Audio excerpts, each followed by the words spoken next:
세례와 광야가 주는 의미, 마가복음 1장 9절에서 13절 말씀. 사랑하는 성도 여러분, 평안하셨습니까? 오늘도 여러분과 함께 모닝 메시지를 통해서 말씀 나누려고 합니다. 오늘 주신 말씀은 마가복음 1장 9절에서 13절 말씀인데요. 예수님께서 세례를 받으시기 위해 나사렛으로부터 나와서 요단강을 오셨습니다. 예수님께서는 요한에게 세례를 받으셨는데 사실 예수님께서는 그렇게 하지 않으셔도 되시는 분이십니다.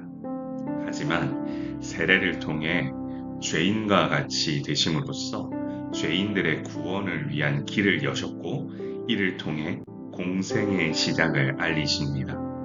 그뿐 아니라 요한의 사역을 인정하시고 지지하셨으며 스스로 겸손의 본을 보이셨습니다. 이처럼 예수님께서는 세례를 받으심으로써 복음의 시작이 이렇게 되었구나라는 사실을 알리신 겁니다. 예수님은 세상의 왕과는 전혀 다른 삶을 열어가셨습니다. 우리의 모습은 예수님의 이 모습을 한번 생각해 봐야 됩니다. 왜 이와 같이 이 길로 가셨는가?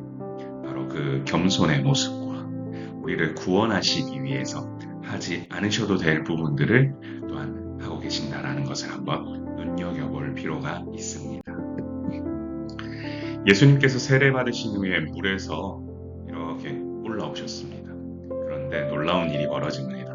하늘이 갈라졌죠. 하늘이 갈라졌다는 것은 하나님의 임재와 계시의 상징입니다. 또한 성령이 비둘기같이 예수님께 임하게 되었습니다. 이로써 예수님께 하나님의 능력이 임하는 것을 우리가 알 수 있습니다. 이처럼 예수님께서는 세례를 통해 구원의 역사의 서막을 여셨고요. 하나님의 아들로서 공생애가 시작됨을 알리십니다.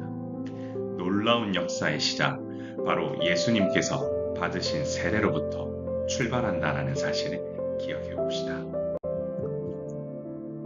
하늘로부터 소리가 났습니다.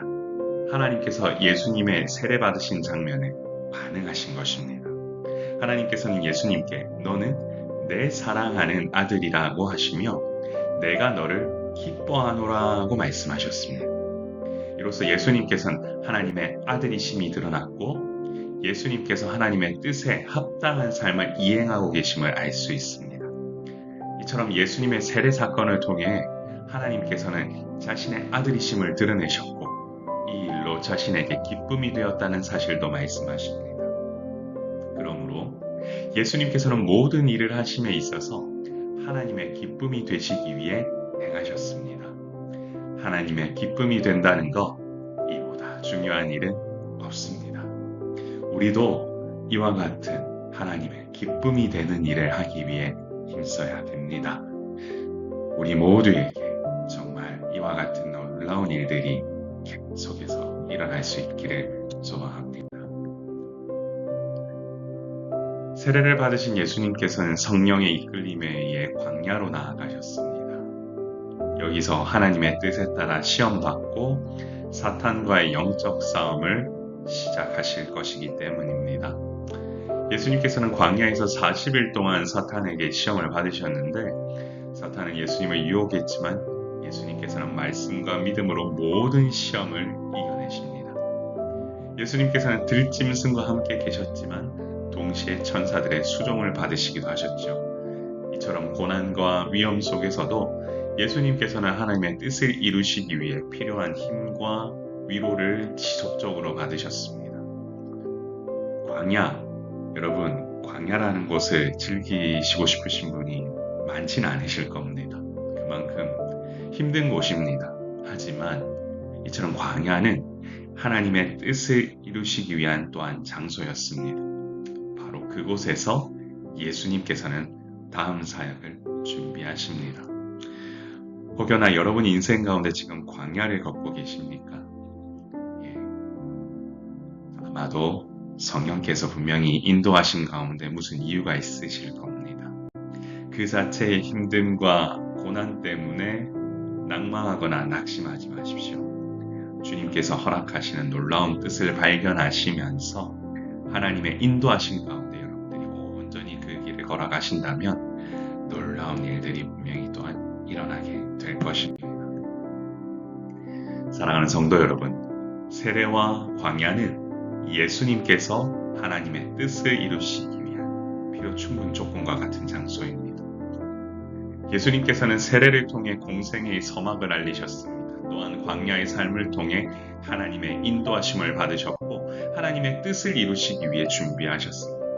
받지 않아도 될 세례를 인류를 위해 받으셨고 가지 않으셔도 될 광야를 그 장소를 하나님의 뜻을 이루기 위해 나아가셨습니다. 이처럼 철저하게 하나님의 뜻을 이루시기 위해 움직이셨던 분이 예수님이십니다. 예수님의 제자라면 하나님의 뜻을 바로 또한 이루기 위해 사는 모습이 필요하죠. 과연 나는 얼마나 예수님의 제자로 하나님의 뜻을 온전히 이루기 위해 나아가고 있는가? 하나님의 뜻이라면 기쁨으로 나아갈 준비가 되어 있는가? 내 삶의 자리를 온전히 주님께 내어놓고 믿음으로 나아가 봅시다. 사랑하는 성도 여러분, 주님 앞에 나 자신을 죽였다가 또한 그러면 나를 살리실 주님이면 인정해 보시고, 그리고 광야라는 곳에서 비록 지금 마음속에 어려움이 있다고 할지라도 그곳에서 하나님의 뜻을 발견하실 수 있는 여러분들 되시기를 소원합니다. 같이 한번 기도할까요? 존귀하신 주님, 감사합니다. 오늘도 이 시간 주님께서 부으시는 은혜가 아버지 우리 가운데 차고 넘치기를 소망합니다. 인생 가운데 광야의 길을 걷고 있는 성도들이 있습니까? 주님, 그 가운데 주님께서 위로하여 주시고 말씀의 능력으로 아버지 하나님 그곳을 아버지 하나님 이겨낼 수 있고, 또한 그곳에서 주님을 더욱더 깊이 만날 수 있도록 도와주시며, 정말 세례라는 의미를 통하여 아버지 하나님 이제는 더 이상 아버지 하나님 내가 사는 것이 아니라 내가 죽었다가 나를 살리신 하나님의 뜻을, 나를 위해 죽으신 예수 그리스도의 그 놀라우신 뜻을 붙들며 나아갈 때 하나님의 놀라운 계획 가운데 내가 있음을 기억하며 나아가는 우리 모든 성도들 될 수 있도록 인도하여 주옵소서. 오늘 이 시간도 허락하여 주시면 감사드리며 우리의 생명이시고 소망 되신 예수 그리스도의 이름으로 간절히 기도드리옵나이다. 아멘.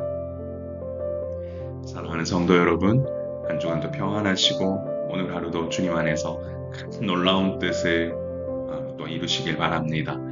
분명히 주님의 영광을 위해 사는 인생은 분명히 다릅니다. 평안하십시오. 샬롬.